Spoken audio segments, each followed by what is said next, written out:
Howdy. So, today I wanted to talk a bit about first principles problem solving.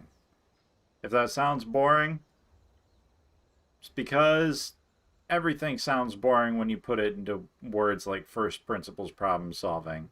But what it actually is thinking about stuff in unconventional ways because you take convention and throw it in the garbage can right where it belongs.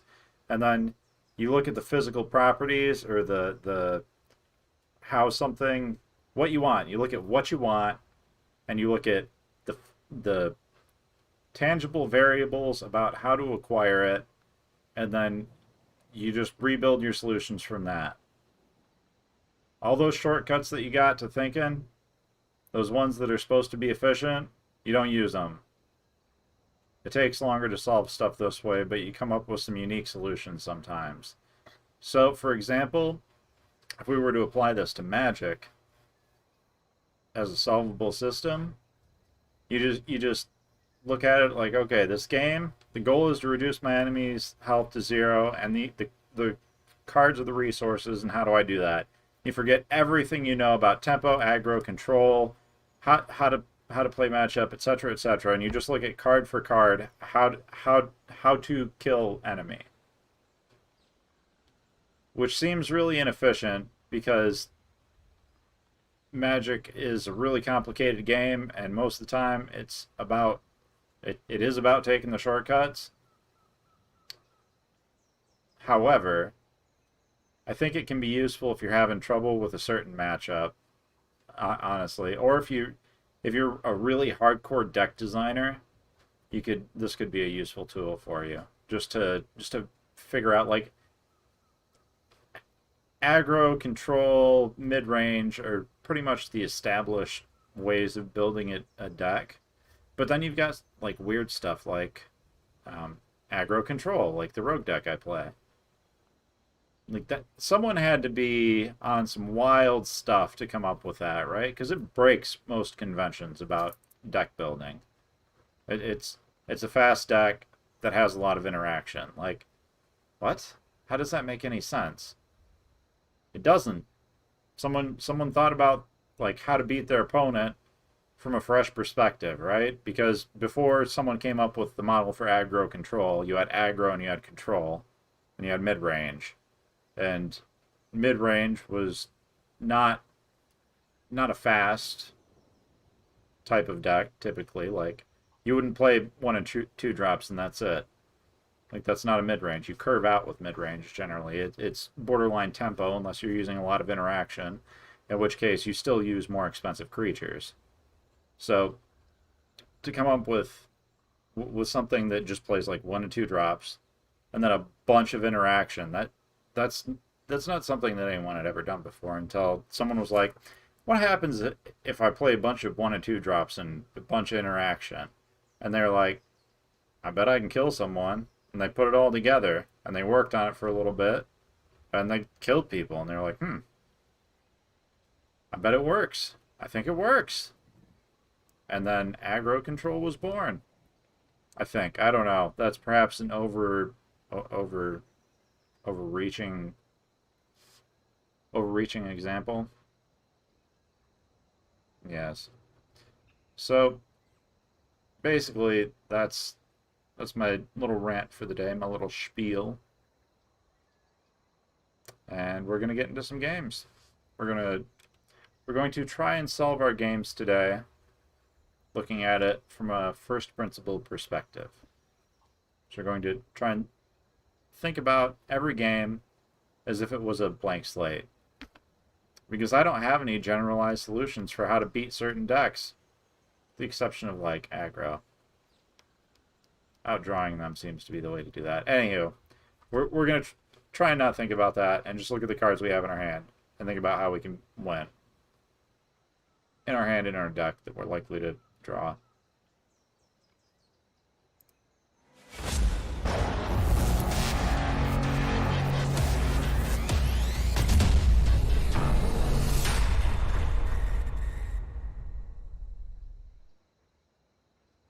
Okay. Don't mind that. 500 smackaronis. Picking our deck. We did some thinking with this deck about the changes we made. I'm a little happier with this against a more aggro heavy metagame.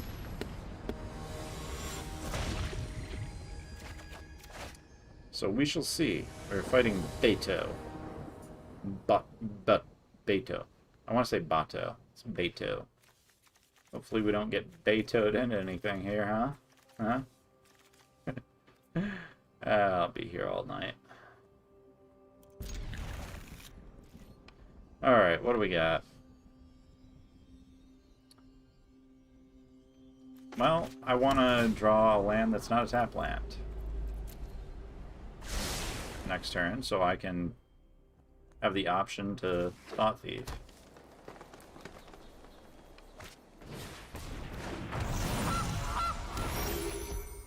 Mono green, Well, we can play out the Awakening. I generally don't do anything on 2, right? It's not until like 3 or 4 that it becomes a problem. So yeah, we're just going to continue to stack our deck. Island, that's good. That'll get us to 4. We've got cards in hand. There we go.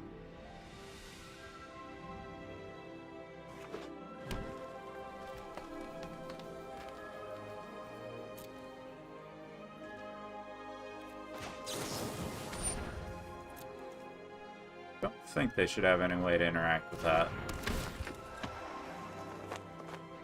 Right?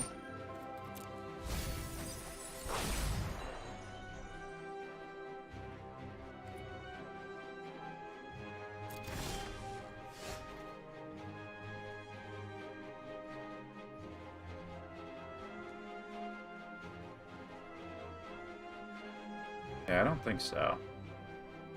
So if we play out the island, declare that as an attacker. Oh no, the Blood Chief's thirst isn't an instant, is it? No, it's not. So he gets the opportunity to tap it no matter what, pretty much. Yeah, rough life. So we'll play out the island. I guess we'll see what he does for blocks here.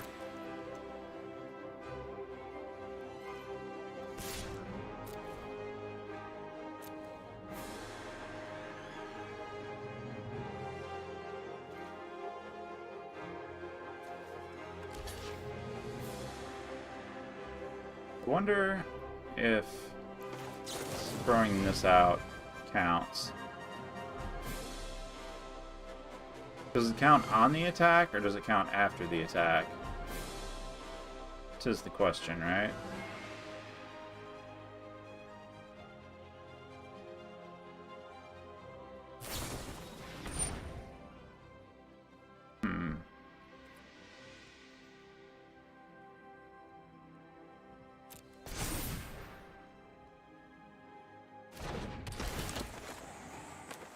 We get kind of blown out by that, but on the other hand,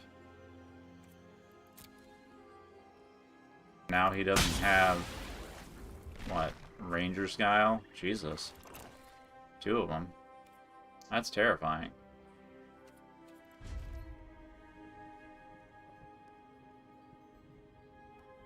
Guess we can consider Lurrus next turn. Ooh, he's a flash deck. Okay, alright. He is not mono green food, he is mono green flash. We're just gonna have to go ahead and Defender's only can attack as though it doesn't have Defender.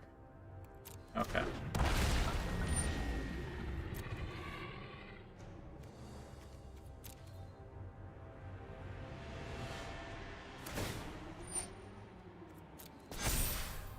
Yeah, we killed the reach thing.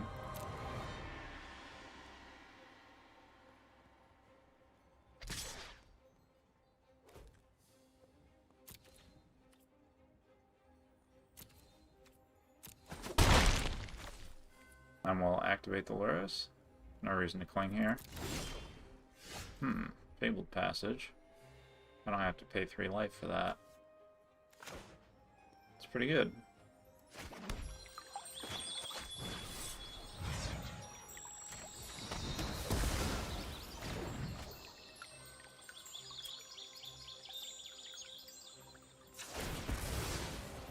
Got black here.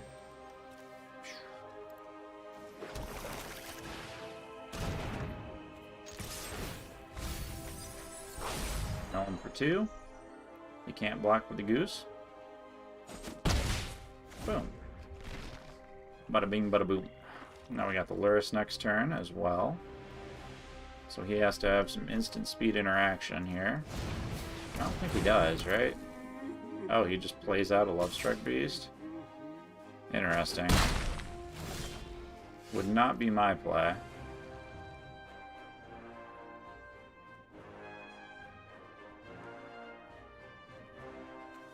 Lurrus and play my Enforcer out. Then I don't have any instant speed interaction. I can potentially lose to...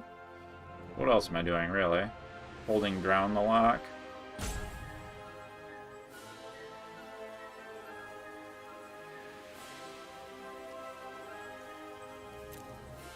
Thinking about clinging my own stuff, too.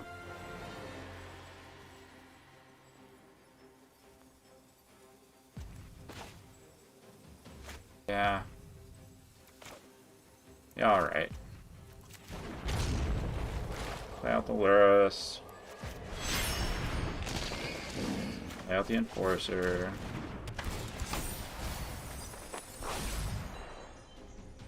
Back with the Thought Thief.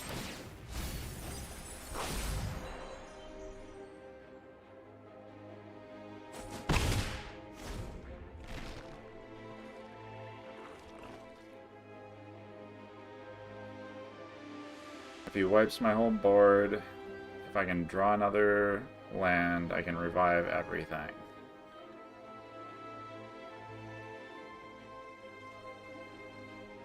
Right?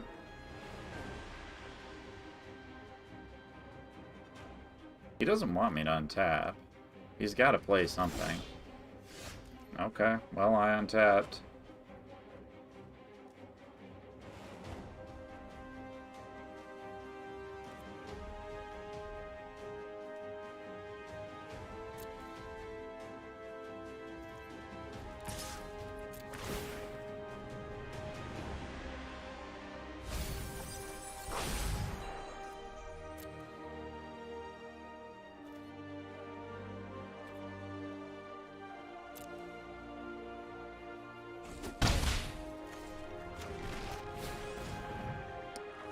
Play a Wind Robber. Mill him for 4. Draw a card.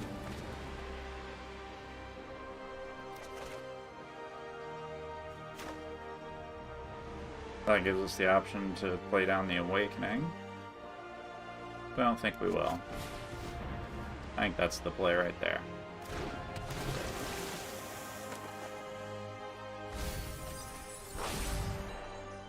I'm good with that.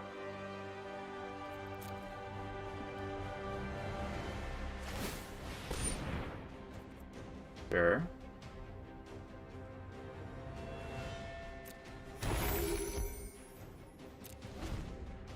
We just counter the wolf if he plays it here. Do we? Yeah, we counter the wolf if he plays it here. Becomes too problematic. Or we counter the Grey Henge. I don't like that.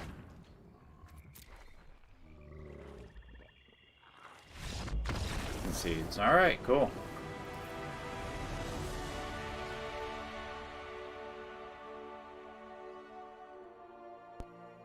Interesting deck there. Interesting deck.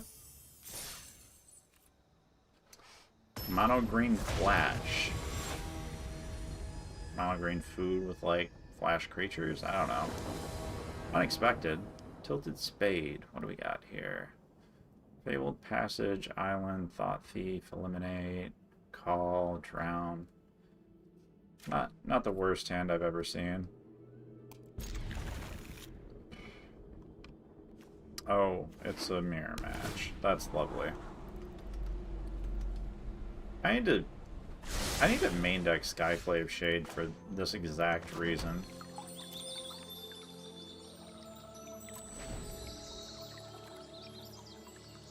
That's what I'm playing.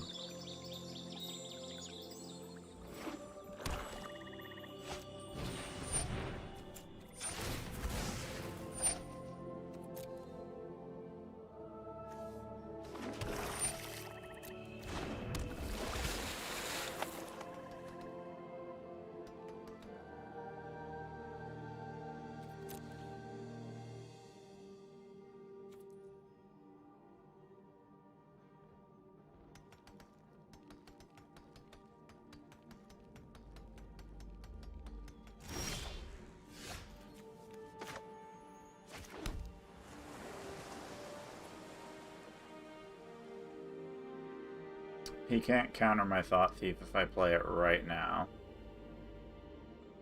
And I have like a million ways that I'm going to want to recur it. So I think I just play it out so I can stop him from getting me with Windrobber here.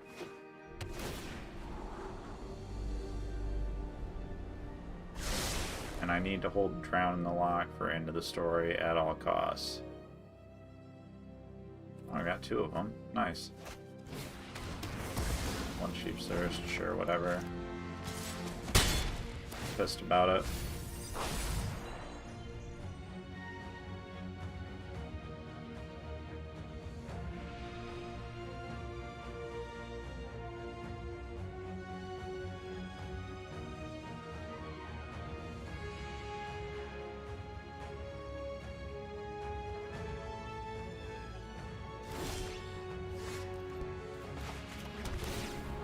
End of the Story or removal? No. Island. Untapped land.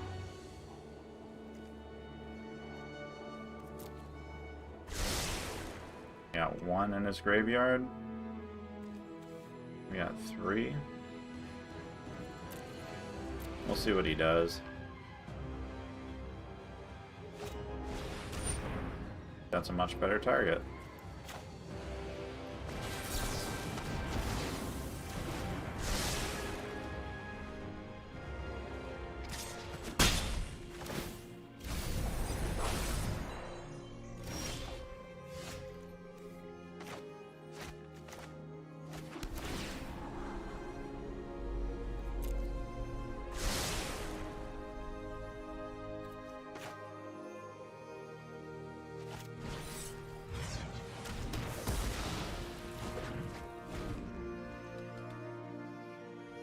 There we go.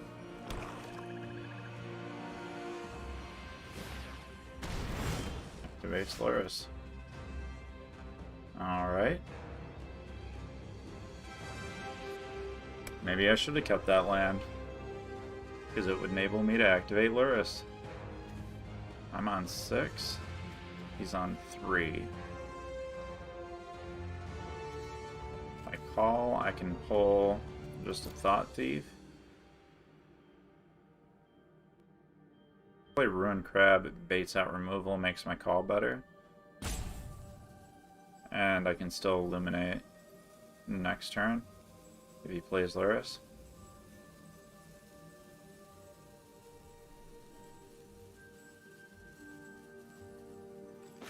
Yeah. This just makes his turn super awkward.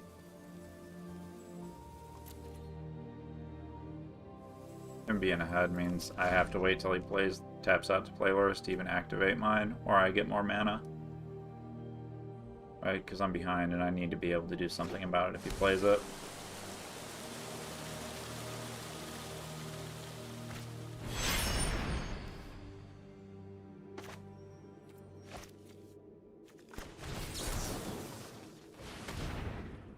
Now he's got another counter spell and I have to wait to untap to eliminate it. But it's definitely worth 2 for 1-ing here. because he can't do anything. Yeah. Okay, cool. Fabled Passage, perfect. Oh, what do I want to pull here? Probably another black, actually.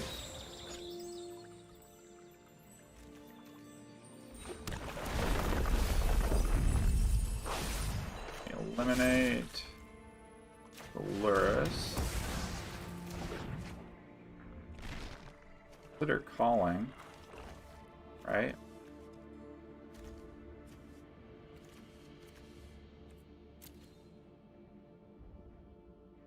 Now we need to float the mana in case he wants to reload. He tries to end the story here. We get to get him with Drown.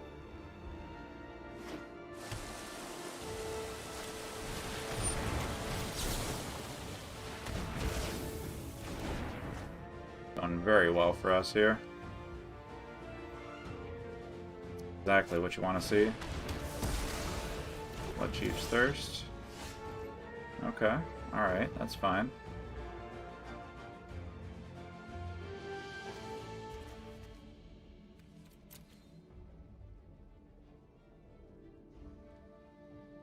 I would like some way to draw here. Call draws just fine.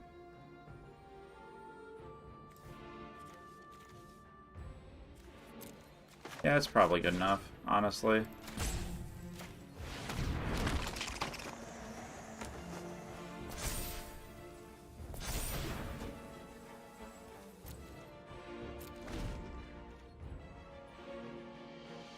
Hopefully he doesn't have another end of the story. I think it's fairly unlikely that he does. Third Bloodchief's Thirst. And another end of the story. I can't play this game right. And a Ruined Crab. You can pull an Awakening, but it doesn't do us much good. We have to Bloodchief's Thirst the Ruined Crab after that little play. Play out the Awakening. No, I don't think we play out the Awakening. I think we just pull Lurrus. We're gonna have to get back in this game with Lurrus.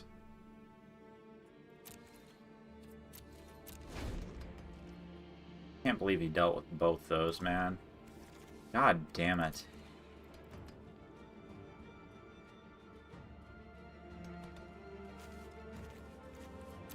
I can't believe he pulled both those. Literally the exact cards he needed after I played this match technically correct.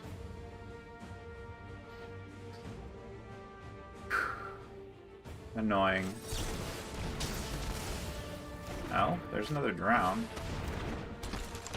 And a Thought Thief. Floats mana to be able to counterspell Lurrus. Well, let's see if he's got it. No, it resolves. Excellent. Now we play out the Thought Thief. Or do we just play out Wind Robber draw? I like that more, actually.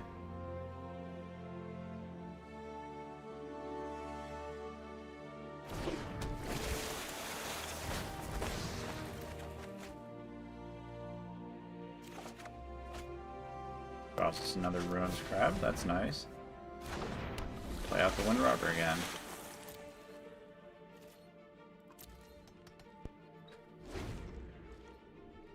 Wind Robber for blocking. I do not like the Ruined Crab, but sure. Ruined Crab number, what is that? 3? No, just number 2.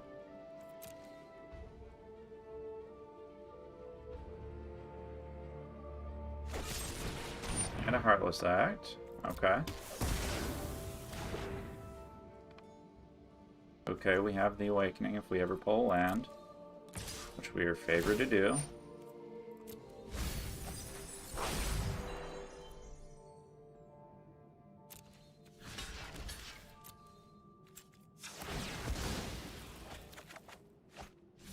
So that is not a land.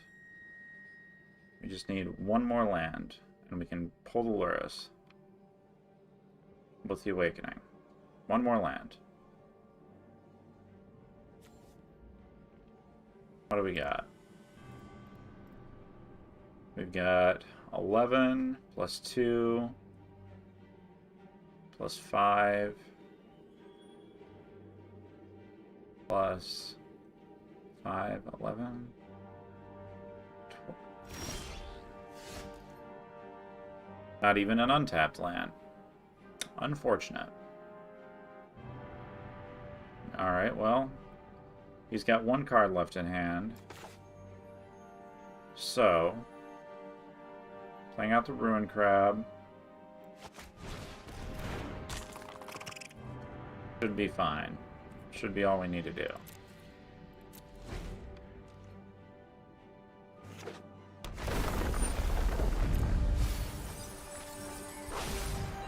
Hate to see the end of the story go over there.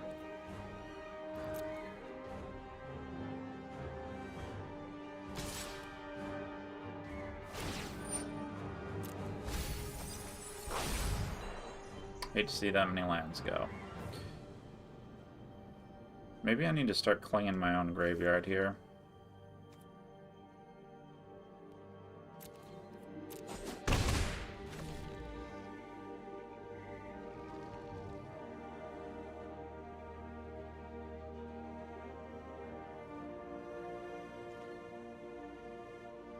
I don't really want to tap out. I want to keep the Drown the Lock available at pretty much all times.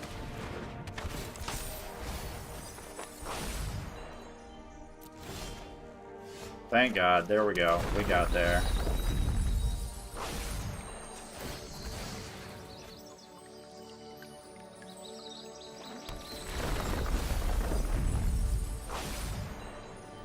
Although if we tap out for this, and his last card is Counterspell, we get pretty boned.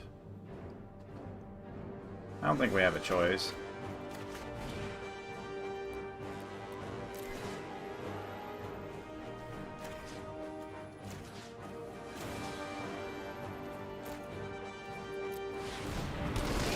Oh yeah, resolves without any issues whatsoever. Disgusting.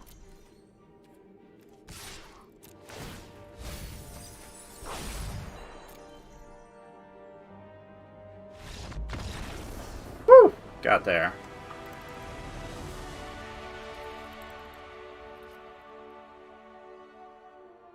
I'm surprised that it wasn't a counter spell, to be completely honest. That guy was running hot. If this is another Lurrus deck, I think I main deck Skyclave Shades. That one goes first, so we want removal. It is not.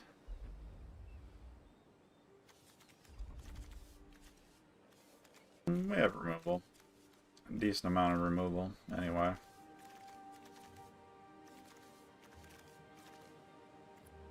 Capable hand.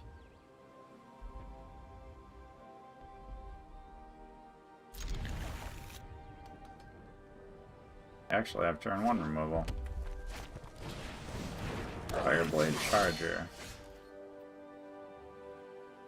Well, I'm not gonna... We have End of the Story. All we need is to just 1-for-1 him here for a little bit. That is a perfect keep in this matchup.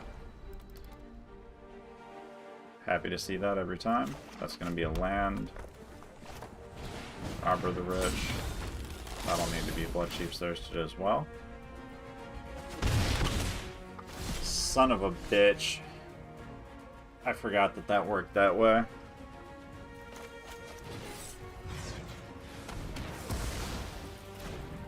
Okay, well, now I almost need to play out. I don't need to play out the Awakening.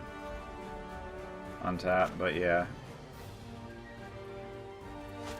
Well, we can play out the Triumph first. Gives us more versatility.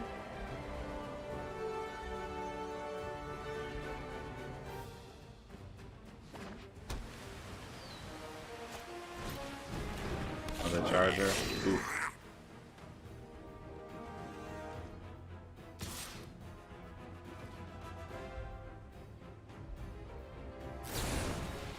Rock Knight it. I don't know. That seems a little greedy to me. Alright, we're gonna trade 1 for 1.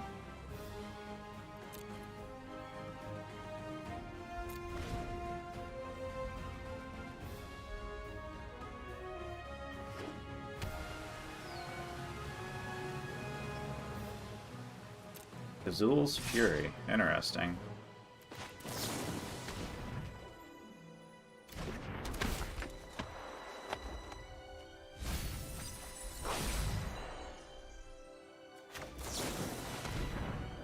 Can clear both those, we're fine with it.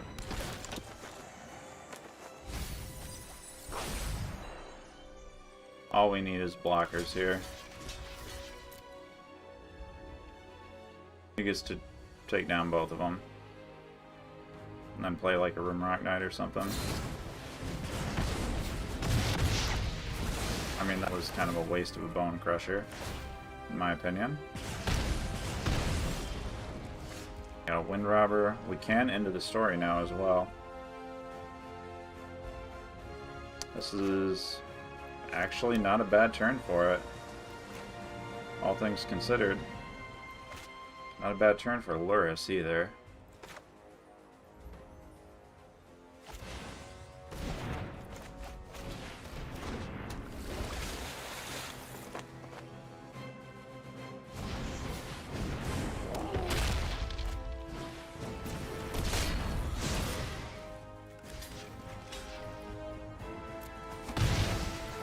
Why didn't it let me sack that?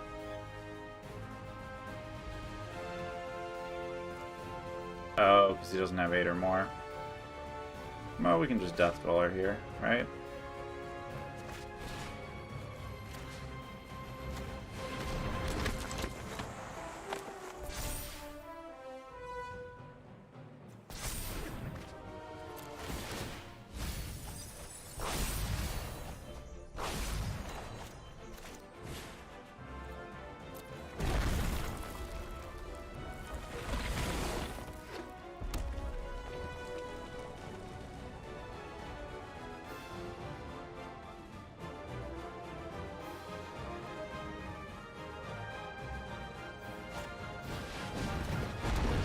Whew, Torben. That's rough. Fervent Champion ain't never gonna die.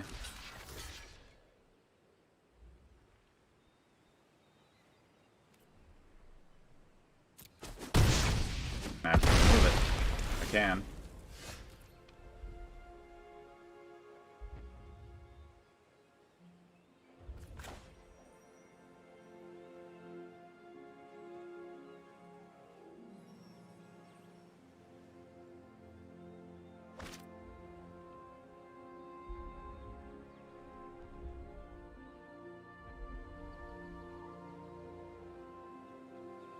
See, I can play out the Lurrus, and then I can play out what? Wind Robber? Yeah.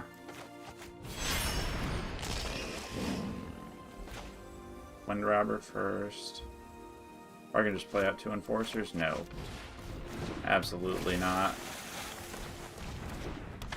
Perhaps wrong order, perhaps not. We don't know if he runs Phoenixes. Ever gonna block with that? We might.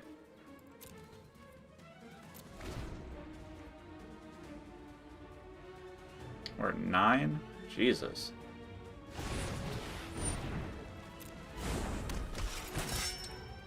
Only thing he's gonna be swinging with is the Fervent Champion, though, right? How much does that do? 1, 2, 3?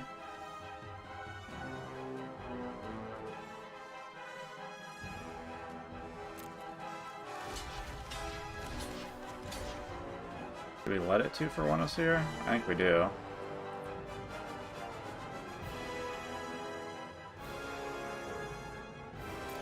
Sure.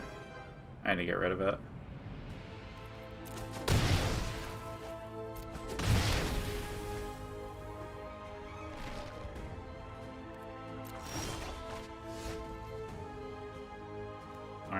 thief.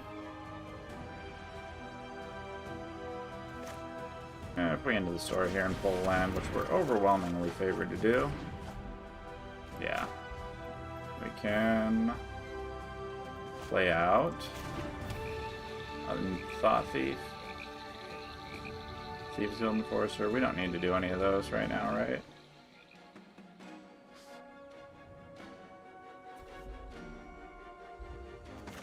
Having another Enforcer is probably a good call.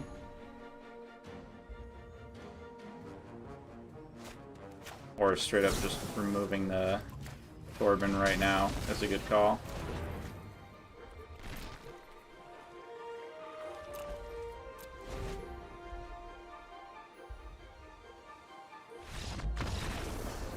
Sweet, he didn't get there. And he knows that into the story means that he loses too. Oh, a mythic rare card! Oh, that was from the level up. Nahiri. Another Nahiri. Sick.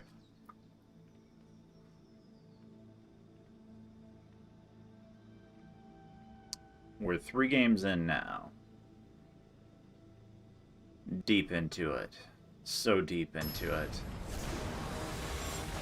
Actually, we're not even halfway there. Special Keebs.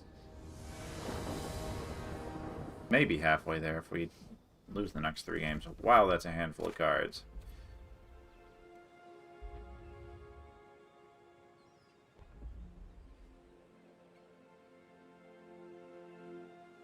I don't know. It's a very proactive hand going second. But at the same time, it's double Ruin Crab, double Thought Thief, Thieves Guild Enforcer. Like, do I really care? I don't think so. Wind Robber. No, I need land.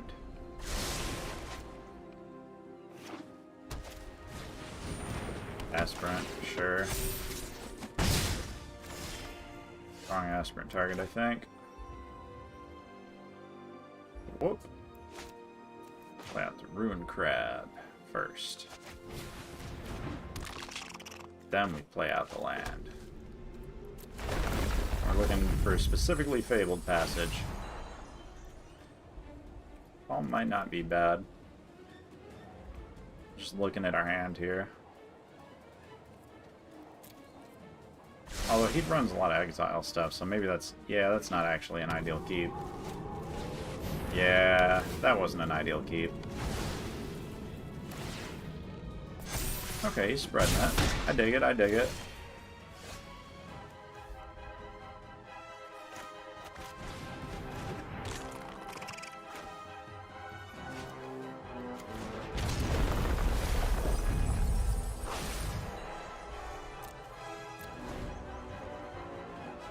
See what he turns sideways this time. Woo! He is running hot. Sentinel's eyes, lol.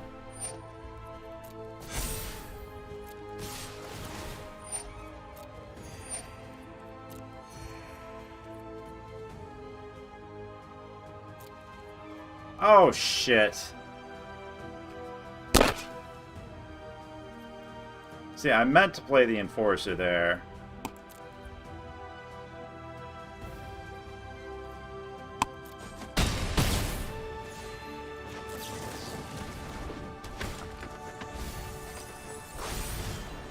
Oh well. Can't win them all. And yeah, there's 0% chance that I,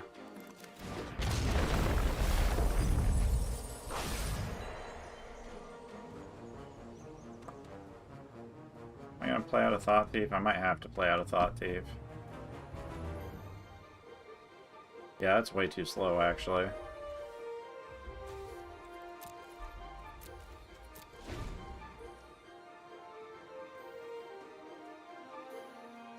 Eight. Daxos. Yeah. Savior. Yeah, there's no way.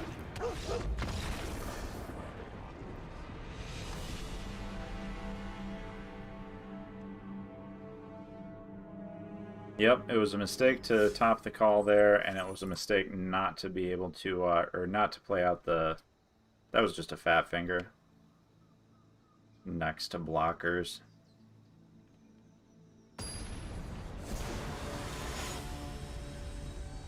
Question mark, question mark, question mark, question mark, question mark, question mark.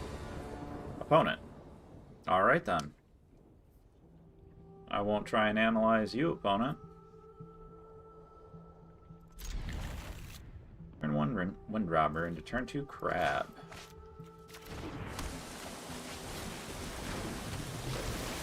I dig it. I dig it. Or he could Thought Thief.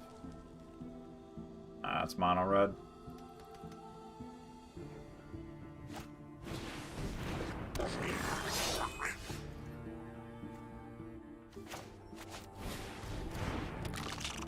Get some value off the crab, I suppose.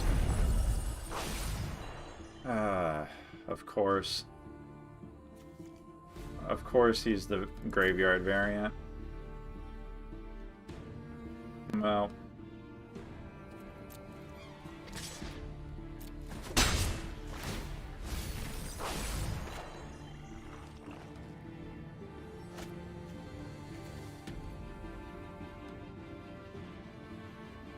I don't think we need to Blood Chief's Thirst the Charger here.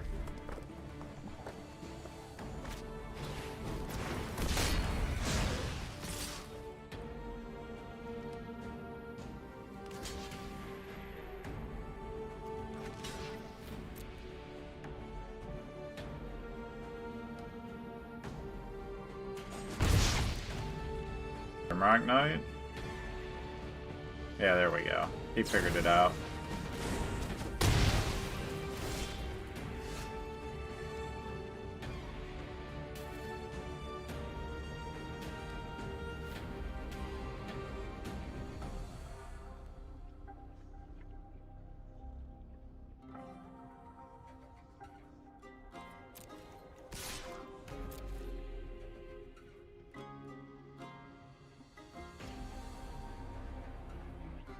I play out the Thought Thief here.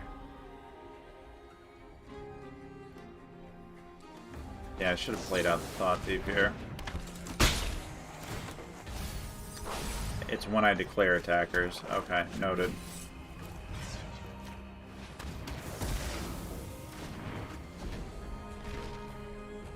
I need to play out the Thought Thief before I declare my attack. Got it. Nope.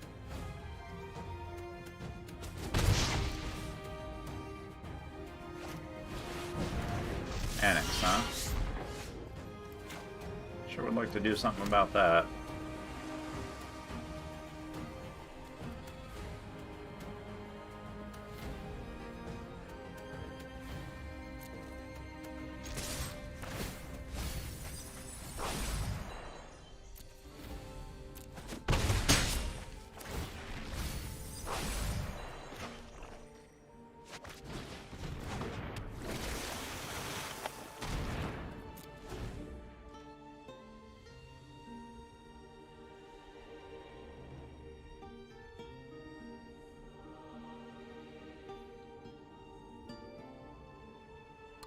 I need some shenanigans with the Wind Robber Lurrus stuff in order to win this.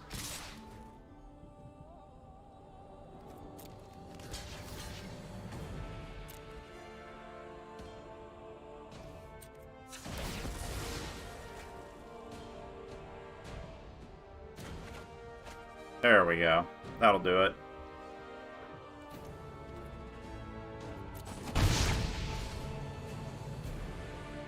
He can play the Ox, I don't give a shit. Oh, he plays another Annex, okay. Goes wide with the tokens. That means he's probably got...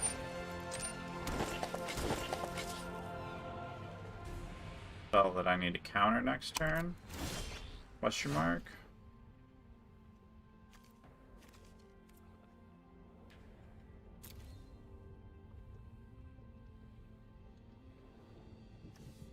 Instead, what I'm gonna do is play out a Lurrus and draw with a Wind Robber.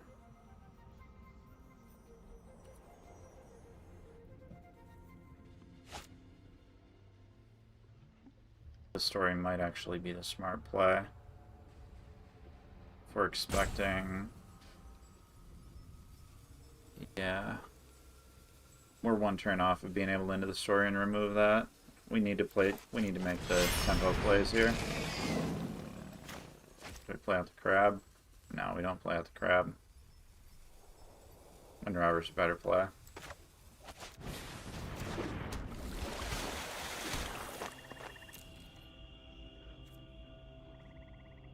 Do I want to swing with one of these? No, I do not.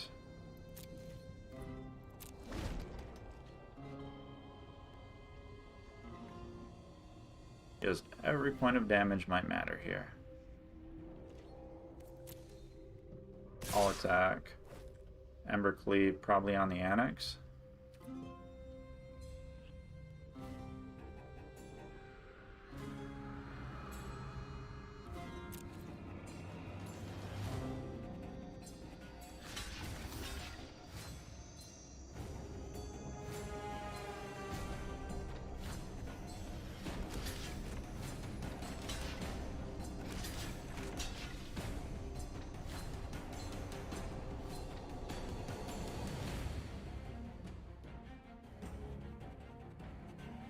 Yeah, it's 100% going to be an Ember Cleave on something.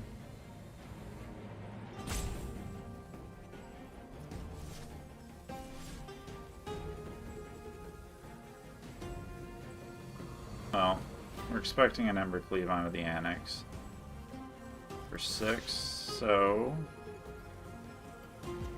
yeah, make that trade. Make that trade. Sure.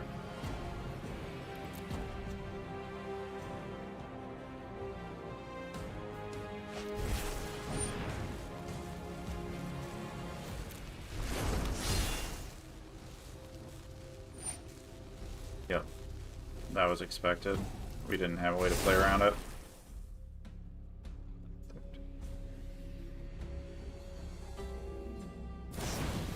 Oh my god, that's lethal. No. Yeah, that's actually lethal. Shit.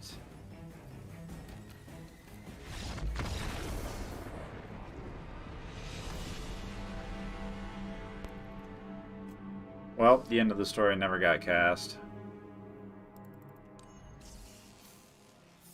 Feels bad, man.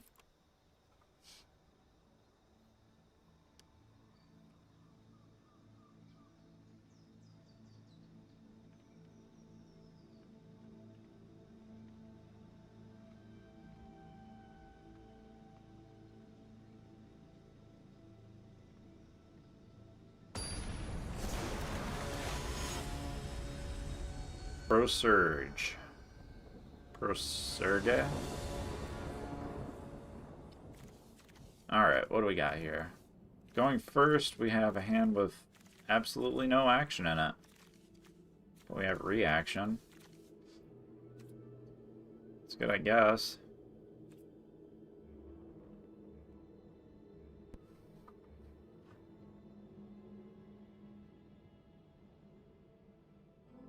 Not good enough. Where are all these hands when I'm going second against Mill, man? Or not Mill, Bloodchief's Thirst. Yes, sure, I'll keep my 4th removal spell. Got land and removal. Another land. More removal.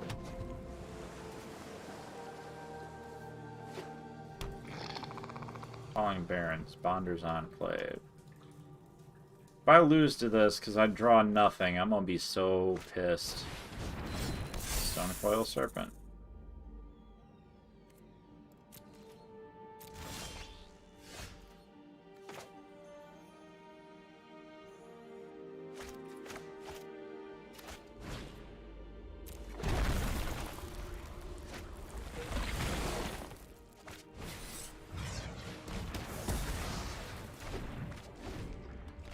Artifact deck for sure. is a artifact ramp deck.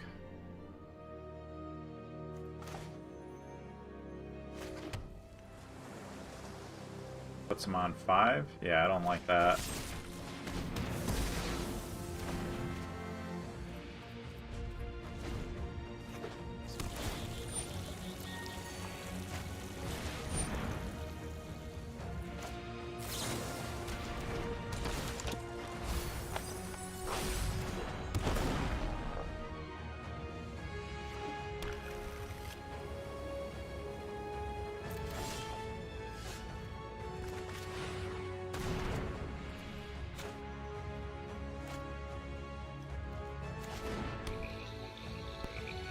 Blood Chief Thirst. Why are you acting like... Oh, because you can target my own Enforcer. Okay.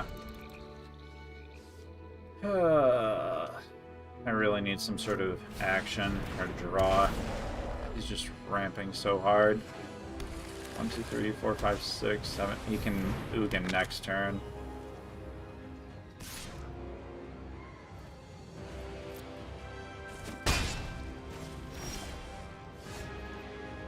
Windrobber, you are not useful.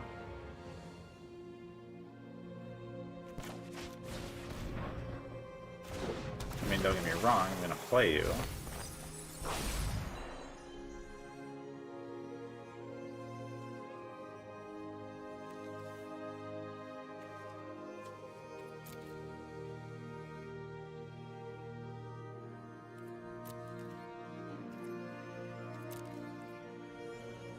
But I'm not gonna be happy about it. Yeah, he's just digging for Ugin. On the bright side, Ugin's only a 2-for-1. And then I can Blood Chief's Thirst it.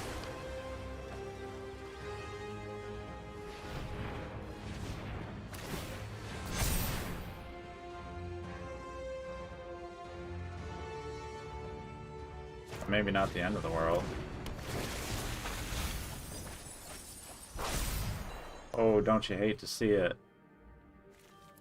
2 Ugins in the graveyard, none in hand.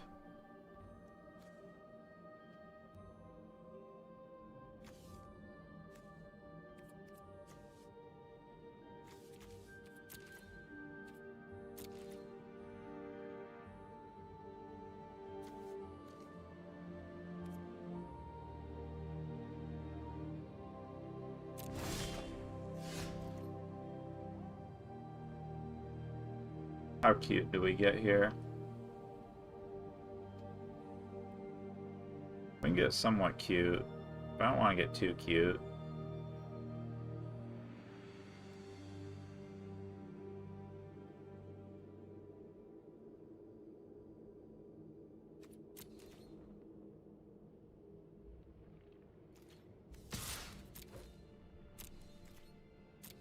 Go for our draw combo. Woohoo! That's rough. Ugin number 3. Chance of that.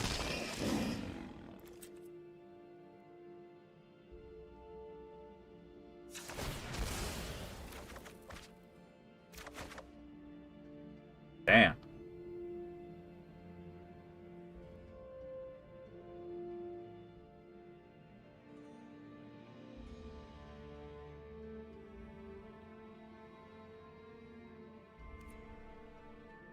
Yeah, sure, I'll bluff. I'll bluff.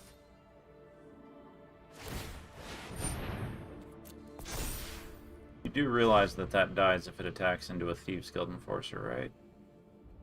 Surely he realizes.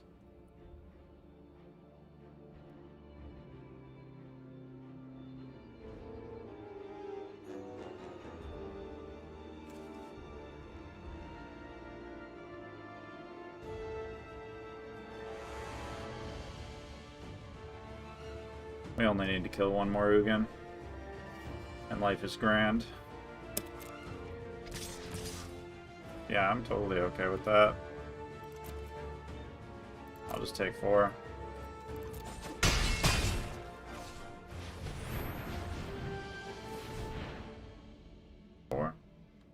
Annually tap. Shatter the sky. Sure. Just for LOL.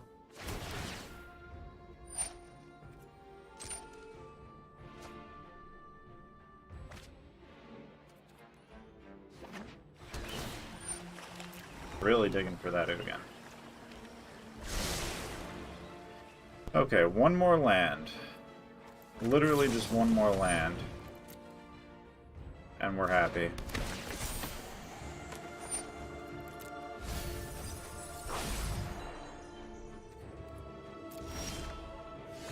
And we got it.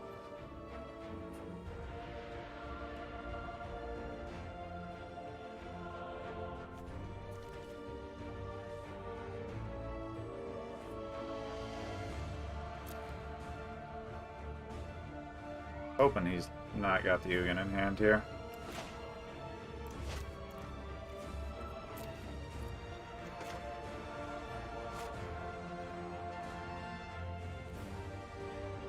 Actually, I want them blue. Ah, shoot. Oh, well, whatever.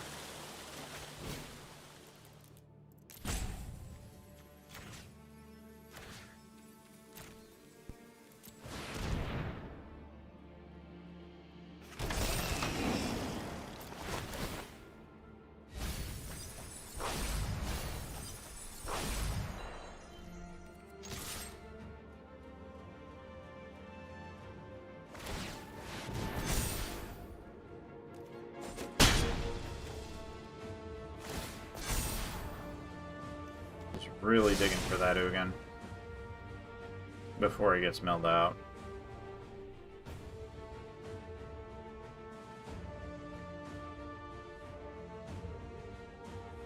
Now I'm really digging for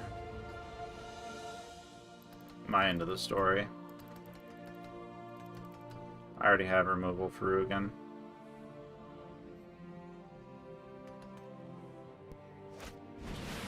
Hopes that conquers death. That's unfortunate. That's actually extremely unfortunate. Son of a bitch.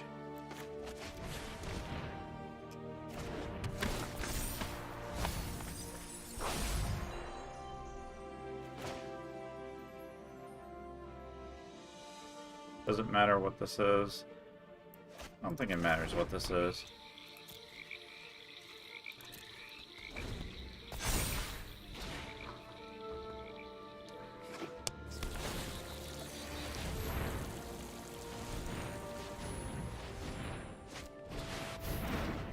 Monument. That's a problem as well. Where the hell are all my draw spells, man? None in the top 15, slightly below average.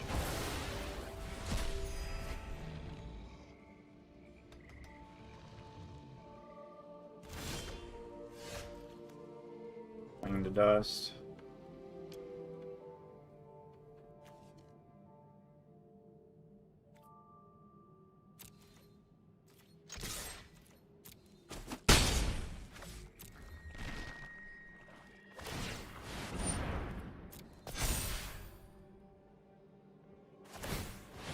Always looking to get us with that. We should be holding the Thief Building Forcer back.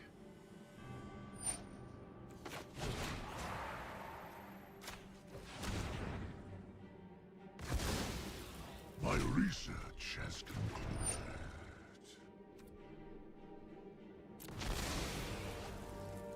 We got him.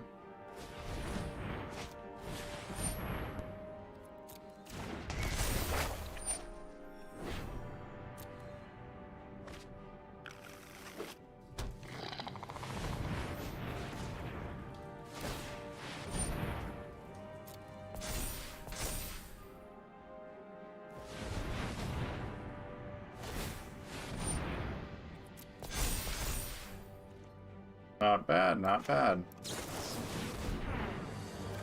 I don't think I have any outs for that.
And we got him with mill.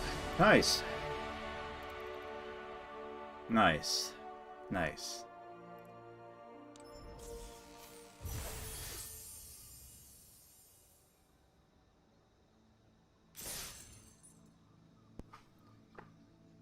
Oh, we made it to 4. Oh, hey. That's what I say.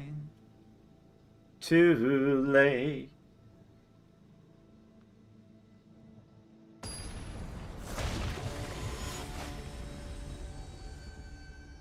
Girl got the cheesiest pickup lines. Excuse me, the corniest pickup lines. Alright. See, now this is an opening hand. This is a starting hand that is good in most circumstances. Why can't I draw stuff like this more often? Like, this is a good diverse range of stuff to do. We can Blood Chief's Thirst if he's mono red. We can Thieves Guild Enforcer if he's not. Oh, he's cycle. Okay, first principles problem solving. Step 1, we have removal for the fox whenever we want it. We need counter spells. So in order to get counter spells, we need to mill him to 7, which he is going to help us do. So we should not take damage from getting milled to 7. Or we should not take damage from milling him to 7.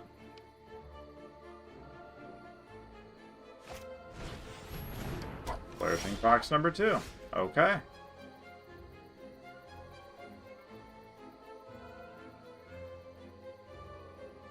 We pulled a Temple of Deceit. Well, we have no removal in hand, so I think it's okay to play down the temple. One of the temples here. That's a Thought Thief. That's not a counter spell. So we're okay tossing it.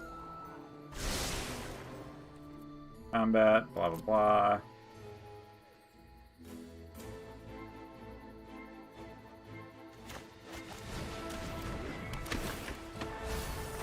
We'll help him out a little bit. Just a little bit. Because we need to get to 7 for the end of the story. 4. He's on 4. We're going to put him on 5, 6. There's a Fabled Passage, which is, again, not a counter spell. Which is what we'll need to win this game. Can we... Yeah. Yeah, I think we're good to Wind Robber here.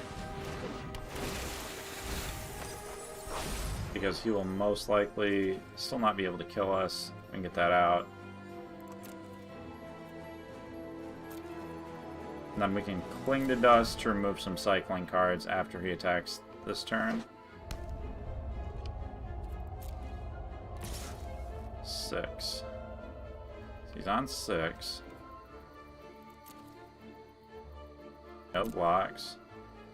We're trying to get the end of the story turned on this turn. Puts him on 7. One more and he's on 8. Perfect. That's exactly what we wanted. Okay.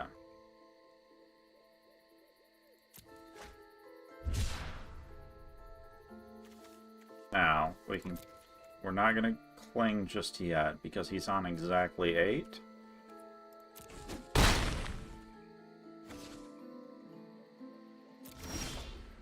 Also not a counter spell. That's actually a dead card in this matchup. Get out of here, kitty. We have nothing in the graveyard. We have a call. What we're looking to do is end the story. So.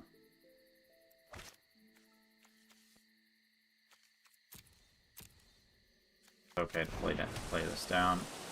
Good. We can swing in with the Wind Robber.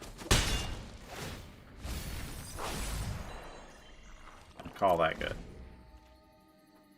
He can no longer attack with the Fox. You can fight with the fox, which would be mildly annoying.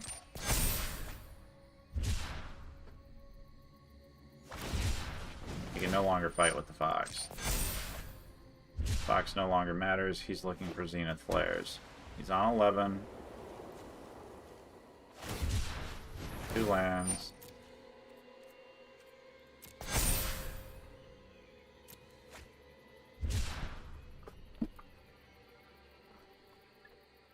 Oh.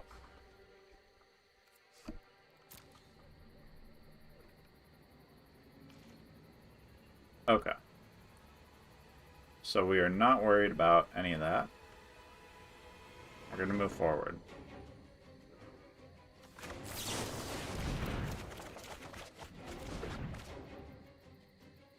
Not what we were hoping for. We really need that removal.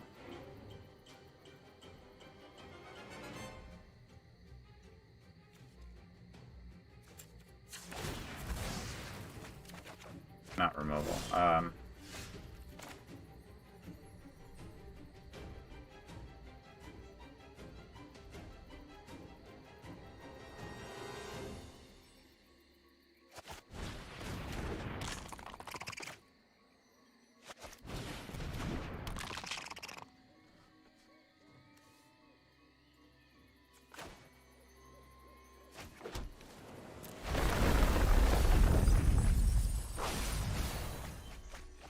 Christ, how many Zenith Flares does he have in his hand?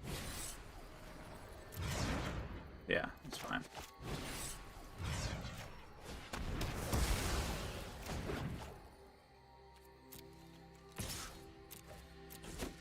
Okay. I don't know if that was correct, but I need to at least bluff having removal. Okay, he's not on 2 red. He can't Zenith Flare yet. He has to cycle for it.